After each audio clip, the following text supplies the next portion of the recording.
I'm Sarah, so lovely to meet you. Nice to meet you. I mean, this must be a dream come true, not only to work with Steven Spielberg, but on his most personal film today. What has this project been like for you? It's actually just been something that we all knew would eventually happen and that we knew could be important, and it felt like a personal story that feels universal to all families. I think everybody's got a family, and everybody's got a family that's complicated, and so I think everybody can actually relate to this film, even though it's also about a young filmmaker and a coming-of-age story.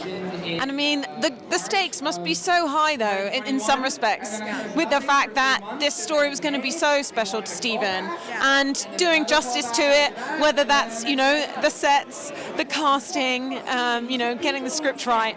Was there kind of a lot of pressure riding on it as well? Yeah, for sure. We needed to get everything right. Everybody felt that we were setting the bar higher to achieve for Steven because this is his most personal film. And we, just aimed to please every day. We brought, 110% to the project because we knew how meaningful it was to Steven and how vulnerable he was doing it.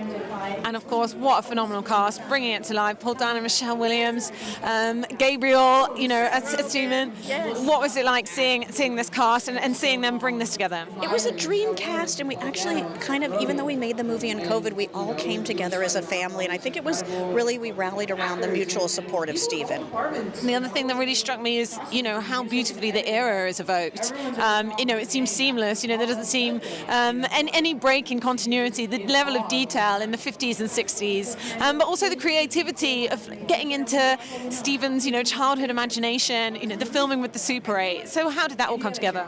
Well, you know what? We have collaborators that Steven trusts implicitly and that we worked with. So we've got Janusz Kaminski, our cinematographer, Rick Carter, our production designer.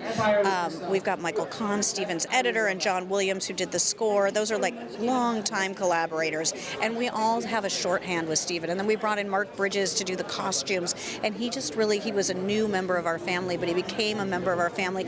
And, we just had great reference material from Steven, from his life, from his archive, and we were able to really mine that in a real way. And it must have been hard, though, for Steven as well to maybe maintain a bit of detachment, which perhaps you need some objectivity when he's seeing his own childhood memories kind of unfold in front of him. Were there any challenges along the way? Yeah, I think objectivity was a little bit hard for him. I think Tony Kushner and I did a really good job of just keeping Steven honest and open and actually saying you can go here, you can go deep, and you can mine the pain and you can mine the joy, and you're going to come out on the other side better for it. And I think that's something that's really key. It doesn't shy away from perhaps the tougher moments and the relationship with his mother, and just kind of, I guess there's always a bit of a filmmaker that goes into their films, but just kind of going to that level of vulnerability is something quite incredible to see. Yes, it really is. He just showed up for it. He gave so much of himself to this, and there were times where he broke down on set, and there were times where they were tears of sadness and tears of nostalgia and tears of happiness. Like, we kind of got all the emotions, and I feel like in the movie you see all of that come out in a real way. I mean, I've never seen a movie where you're crying at one moment and then you're just actually laughing extremely hard at the next, and I think that's kind of actually Steven's life in a great way. And there's so many themes that come out. Definitely the thing of forgiveness, in those scenes with his mother. But also I love this idea that, she encouraged him to chase his tornadoes, follow your dream, whatever that might entail. So do you think that's something people can take away from it? Yes, absolutely. I mean, how great is it to have your parents support you in every single move? And even his father, who supported him but thought it was a hobby. I mean, I think those things are really important for kids to dream and for parents to realize that they can allow their children to have dreams.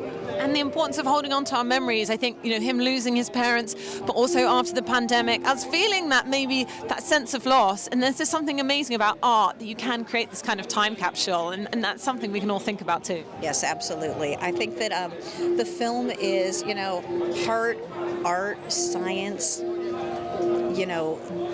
mental capacity. I think it's all in there for everybody to see. And the joy of film itself and cinema. Absolutely.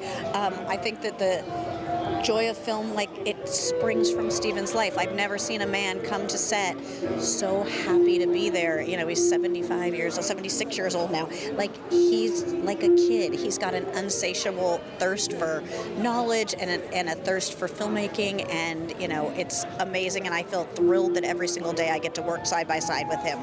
And the rumors of, you know, the feeling in the air of like Oscar, you know, whether that's for Steven, John Williams, but, you know, how does that feel to have that? Well, it's obviously not why you do things, but it's definitely a nice part of it. You know, it's lovely to see that people are really responding to the film in a real way. We're just overjoyed about that, and everything else is kind of gravy.